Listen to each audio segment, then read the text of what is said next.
Welcome back to my channel. My name is Brianna Coleman, realtor with Century 21 New Millennium. And today we're going to talk about credit cards. I know there's a lot of people out there who are afraid of credit cards, or if they believe cash is king applies to every single financial situation, and it really doesn't, okay? So today I'm going to give you 5 tips that you can use, that you can hold on to give you more knowledge, to get your first credit card, to use it to build your credit, or to start using your credit cards more responsible so that it can help your credit instead of hurt your credit. First things first, you should not be afraid of credit cards. Most people should not. The reason why I say most people is because people do use and abuse credit cards. Sometimes credit cards are good if you're in a bind. It can kind of get you out of that bind. If you can't borrow money from somebody, they do come in handy. But just know that it's going to take a toll on your credit if you cannot pay that bill off, especially if you don't pay it off before the due date. You're going to take a hit on your credit. So they can be useful for that. But the way I'm saying to use credit cards like it's your own money. So if it's not something that you would buy with your own cash, out of your own debit card, out of your own bank account, with your actually earned money, do not buy it. Don't buy it, especially when you're getting used to credit cards, or you're like a newbie, or don't go out, get a credit card, and then buy a bunch of clothes and pay off all this debt and do all these things when you're not going to be able to pay it off responsibly. Use your credit card like your own money. That is the biggest piece of advice. Use it like your own money. You don't want to make a mistake and then end up in credit card debt when you were trying to do something to help your credit. Okay? So that's tip number 1. Use it like your own money. Tip number 2. Now this is kind of like a newbie trick to credit cards. Pay your credit cards off throughout the month. So pay it down throughout the month. So say if your credit limit is $1,000 and you've spent, maybe $900, and then you've got $900 on your credit card, and you look at your bank account, you're like, oh man, I have a lot of money this month. But no, all that money is going to have to be paid to pay down your credit card. So you don't want to get confused looking at your actual bank account like you have money in there. When really it should be $900 missing from your bank account. The only thing is that you use it on your credit card. So if you're a newbie, I would suggest to, maybe every week just pay it down to the amount that you want to pay to. We'll talk about what you should pay your card down to if you're trying to build your credit in the next step. But make sure that maybe every week you're just checking in to make sure, okay, no, I'm not overspending. I'm using my credit card correctly, and you just pay it down maybe a little bit at a time. If you check every week, like if you have one card, that's really easy. Just check every week, pay it down a little bit, just a little bit. And that way, when the end of the month comes, you don't have like this large bill that you kind of forgot about, and then you have less money than you thought you had. So that's just my little tip to pay, almost kind of pay as you go, or just check it every week and kind of pay it down depending on how much you've spent. Okay, so that's tip number 2. Tip number 3 is pay your balance down to at least 10%. So I've heard people say 30%.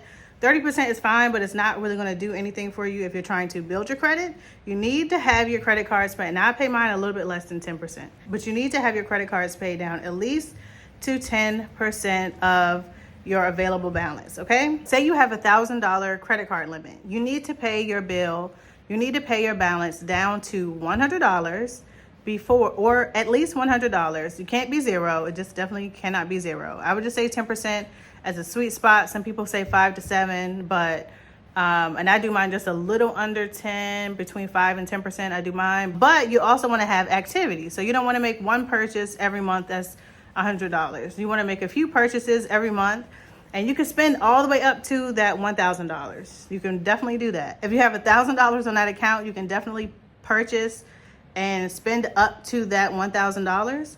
But when it's time for your credit card to close, you want that balance to be 10%. All right, and that takes me into number 4. Tip number 4. I know there's a lot of confusion as far as when your credit card closes and when the due date is. You want to set your credit cards up where that 10% is reflected when the billing cycle closes. So the billing cycle will start, the billing cycle will end, and then that amount will be due. So when it ends, you want it to show that 10%. So say you have $1,000 for that billing cycle credit.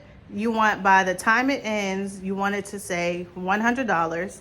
That is what gets reported to the credit bureaus, and then your payment is due. You should never have more than 10%. And this is, of course, if you're trying to credit build. You should never have more than 10% of your balance due. Never. You should never have that. So say you have a Capital One credit card and the billing cycle is September 14th to October 14th. On October 14th, and I would say a few days before, you want to pay your balance down. And again, we're going to say $1,000 credit limit. You want to pay your balance down to $100. Okay. So once that September 14th dates hits, it's going to say your statement is available. It's going to say you have to now pay $100 by November 8th will be, and this is just an example, but this is my actual billing statement too. But you want to pay that $100 by November 8th. So it gives you a little bit of cushion to pay your balance. And you for sure don't ever want to pay anything past the due date. Okay, so I hope that part makes sense. That tip makes sense. If you have any questions, feel free to leave me a comment down below and I'll answer any questions. Okay, and for the last tip number 5. So tip number 5, use your credit cards for their benefits. So for me personally, I have 5 credit cards. So that might sound like a lot. It kind of sounds like a lot to me, but I use them all responsibly. I don't carry high balances. I always pay them off down to 10%. Before the billing cycle ends, and I pay them off on time every month, right? And I have actually increased my credit 200 points since 2020. So they weren't all due to credit cards. I had some other stuff going on and stuff like that. But I will be talking more and more about credit on my page. But yeah, so I have 5 credit cards. So that I use them all for different things. One card is better at getting cash back on gas. 4 of them are all cash back. One is the one I don't use. Unfortunately, it does have an annual fee on it. So I'm thinking about closing that one because I don't use it at all. So all of my cards are cashback credit cards. So whether it's groceries or gas or streaming services or eating out or Uber Eats, I get cash back for all those things. So yeah, it's just a little bit, but like Capital One is automatically connected to your Amazon. So when you go in and make Amazon purchases, you'll see, oh, I can get $20 off because I have cash on my Capital One card, and it's automatically linked that way. So it does like save you money. And the higher tier credit cards you get, the more savings you get. I know American Express, they have a blue preferred card where you can get 6% back on groceries. There's quite a few Capital One credit cards. They give you cash back, and then you can get bonuses and incentives for travel and for airline tickets and rentals and going out and restaurants. I mean, you can get most things off. So a lot of people love credit cards and pretty much only use credit cards because what's the point of using a debit card when you're always constantly getting cash back? I have a Capital One credit card that no matter what it is, I will get 1.5% cash back. It was one of my starter cards, but it's kind of still good because some of the higher tier cards, it's not like a flat rate. So any areas where I can't get cash back, I use that Capital One credit card and I get 1.5% cash back. Yes, that's a little bit, but depending on what you buy, it all adds up. So I really don't use my debit cards pretty much at all unless I have to. Yeah, so that's just a little tip. Don't be afraid. Use them for their benefits. Use them to build their credit. Credit cards can really be a positive thing. Even if you're not trying to build your credit, it could be a really positive thing just financially in general to save money. But if you know you can't trust yourself, if you know you're going to overspend, if you know you would not be able to keep your balances low, I would say don't get it.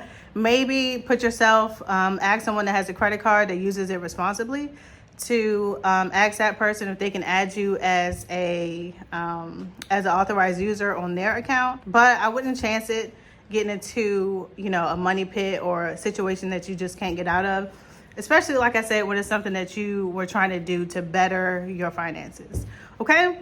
So use caution, but definitely be educated, use them correctly. I'm going to talk more about credit cards and using them correctly and credit in general and how to improve your credit on my channel a little bit more. So let me know if you have any questions about credit in general as well. You can leave that down in the comments below.